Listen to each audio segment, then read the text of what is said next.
جب آدم علیہ السلام کا جب روح بن گئی نا، سارا معاملہ ہو گیا، جسم بن گیا، اس کے اندر اللہ نے اپنی جب روح رکھی تو پھر اللہ نے اعلان کیا، کیا اعلان کیا کہ ملائکہ جب اس کے اندر میں اپنی روح رکھ دوں، کیا رکھ دوں؟ سارے بولو کیا رکھ دوں؟ اس کے اندر میں اپنی روح رکھ دوں تو روح کیا ہوتی ہے؟ یا فلاں کی روح نکل گئی، فلاں کی جان نکل گئی. میرا عقیدہ یہ ہے اور میں یہ کہتا بھی ہوں، اگر روح کا معنی جان ہے، فلاں کی روح نکل گئی، جان نکل گئی، تو پھر جان کا بھی کچھ معنی ہوگا، ہوگا کہ نہیں ہوگا؟ روح کا معنی جان ہے، جان کا معنی جانی ہے. اگر روح کا معنی جان ہے، جان کا معنی جانی ہے، تو پھر جانی کا بھی معنی ہے.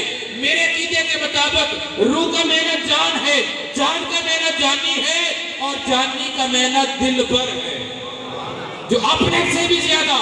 اللہ تبارک و تعالی نے اعلان کیا، اے میرے ملائکہ، اے میرے فرشتوں، جب اس کے اندر میں اپنی روح رکھ دوں، اس کے اندر جب میں اپنی جان رکھ دوں، اپنا جانی رکھ دوں، اپنا دل بر رکھ دوں، فرشتوں میرے حکم کا انتظار نہ کرنا، فوراً اسے سجدہ کر دینا.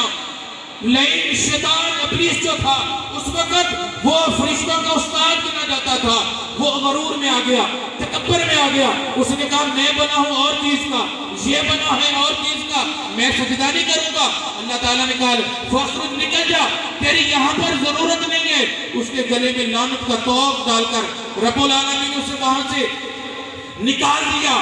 وہ نکل گیا، جب نکلا وہ پیچھے تھا. اب اس کا جو نائب تھا فرشتوں میں سے ایک اور افضل فرشتہ تھا جس کو لوگ جبریل کے نام سے جانتے ہیں. کس کے نام سے؟ جبریل کے نام سے جانتے ہیں. وہ وہاں پر کھڑا تھا. جب شیطان پیچھے ہٹا، ابلیس پیچھے ہٹا، تو جبریل نے فوراً سجدہ کر دیا.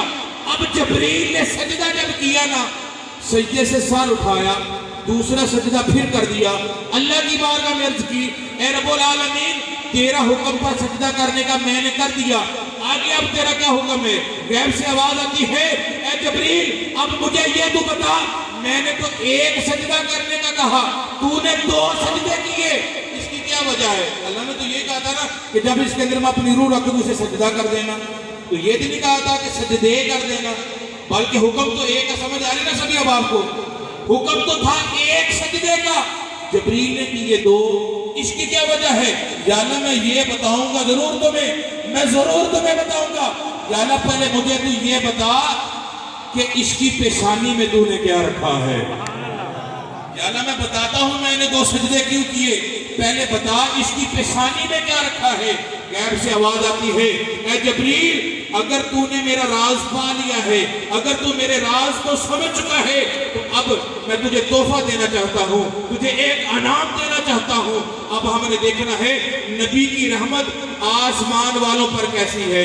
اللہ تبارک و تعالیٰ نے کہا جبریل میں تجھے تحفہ دینا چاہتا ہوں، مجھے یہ بتا، میں نے ایک سجدے نہ کہا، تو نے 2 سجدے ادا کیے، بتا اس میں راز حکمت کیا ہے.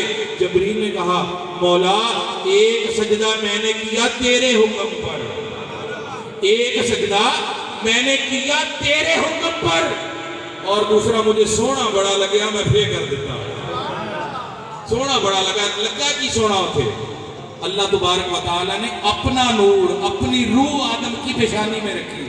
تو پھر اللہ تعالیٰ نے کہا اچھا جبریل تو نے میرے محبوب کے نور سے اتنی محبت کی، اتنا پیار تو نے کیا، اتنی محبت اے جبریل تو نے کی، آج کے بعد تو جبریل نہیں ہے.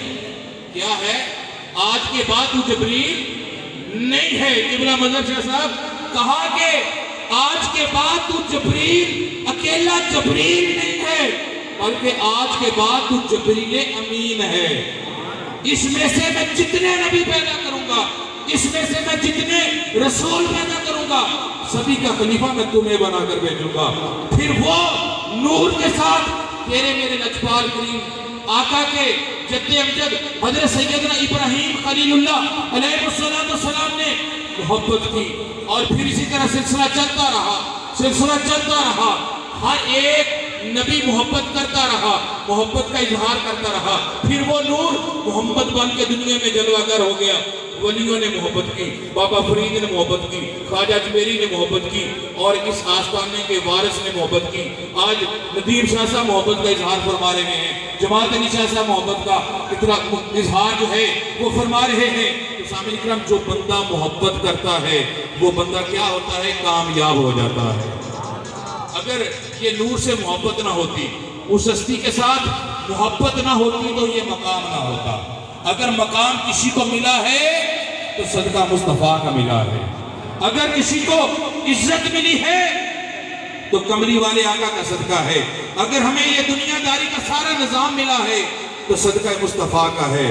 یہ مسجد میں اذان مل رہی ہے، صدقہ مصطفیٰ کا ہے۔ ہمیں گھر بار ملا، یہ کھانے لنگر شنگر ہر چیز جو ہمیں ملی ہے، یہ پوری دنیا جو ہے، پورا جہان، کل عالم جو ہے، یہ سارے کا سارا میرے کملی والے آقا کا صدقہ ہے۔ کس کا صدقہ ہے؟ ہم سبھی یہ دیوانے بیٹھے ہیں، خیرات مانگتے ہیں کس کی؟ کملی والے کی۔ اب ایک محبت کی بات میرے ذہن میں آ گئی۔ نبی پاک صلی اللہ تعالیٰ علیہ وآلہ وسلم حدیث ہے، صحابہ کرام میں بیٹھے تھے، آقا فرما رہے تھے کہ ابو بکر تم بڑی محبت والے ہو، عمر تم بڑی محبت والے ہو، علی تم بھی بڑی محبت والے ہو، لیکن میرے سرکار نے ساتھ ہی ارشاد یہ فرمایا، آپ احباب جتنے بیٹھے ہیں نا، یقین کریں اگر آپ محبت میں بیٹھے ہیں، الحمدللہ آستانے پہ آتے ہی محبت والے ہیں، دوسرا تو کوئی آ ہی نہیں سکتا۔ تو جو آستانے پہ آتے ہیں محبت کرنے والے ہوتے ہیں، تو ہر محبت کرنے والے کو اس وقت میرے آقا نے یاد کیا۔ میرا ایمان یہ کہتا ہے آپ احباب کو بھی میرے آقا نے یاد کیا۔ ذرا سماعت فرمائیں۔ کہا ابو بکر بڑے مقدر والے ہو، یا رسول اللہ کیسے؟ فرمایا تم میرے ساتھ بیٹھ کے کھانا کھاتے ہو، میرے ساتھ آتے ہو جاتے ہو، مجھے گھر جاتے دیکھتے ہو، آتے دیکھتے ہو، اپنے گھر کی باتیں ڈسکس کرتے ہو، تمام باتیں میرے ساتھ تمام صحابہ کرام کرتے ہیں، لیکن تم سے بھی زیادہ مقدر والے کچھ میرے امتی ہیں۔ کیا کہا؟ تم سے بھی زیادہ محبت والے میرے کچھ امتی ہیں۔ یا رسول اللہ کیسے؟ یا رسول اللہ ہمارا تو بڑا مقدر ہے، ہم تو خاص صحابہ میں سے ہیں، اور آپ کے ساتھ کھانا بھی کھایا، پانی بھی پیا، آپ کے جسم کو بھی ہم نے ہاتھ لگایا، ہر طرح کی ہمیں اللہ تعالیٰ نے نعمتوں سے نوازا۔ میرے آقا نے فرمایا ہاں ٹھیک ہے، لیکن تم سے بھی زیادہ محبت والے کچھ میرے امتی ہوں گے۔ وہ کون ہیں؟ ان کے دلوں میں میری محبت ہوگی، مجھے دیکھا نہیں ہوگا، مجھے دیکھا نہیں ہوگا، دل میں محبت ہوگی، اور زبان پر، دماغ میں، دل میں یہ جستجو ہوگی، یہ محبت ہوگی، یہ تمنا ہوگی، اے رب العالمین کبھی اپنے حبیب کا دیدار ہی کروا دے، مولا کبھی خواب میں دیدار کروا دے، اگر خواب میں دیدار نہیں اس کے شہر مدینے کی زیارت کروا دے۔ یہ جتنے بندے بیٹھے ہیں میرا دعویٰ ہے، ایک بندہ بھی نہیں کہہ سکتا نہیں میرے دل میں یہ بات نہیں ہے، کیا جی آپ نے بات غلط کی ہے، نہیں، کوئی ایسا ہے ہی نہیں۔ چھوٹے سے چھوٹا، بڑے سے بڑا، سبھی کی یہ جستجو ہے کہ یا اللہ اپنے حبیب کا خواب میں دیدار کروا دے، خواب میں نہیں اس کے شہر کا دیدار کروا دے، اس کے روضے کا دیدار کروا دے۔ سبھی کی یہ جستجو ہوتی ہے، تو جو جستجو رکھتا ہے، جو جس کے ساتھ محبت رکھتا ہے، میرے نبی کی حدیث ہے وہ کل قیامت کے روز اسی کے ساتھ اٹھایا جائے گا۔ نبی کا دروازہ ہے۔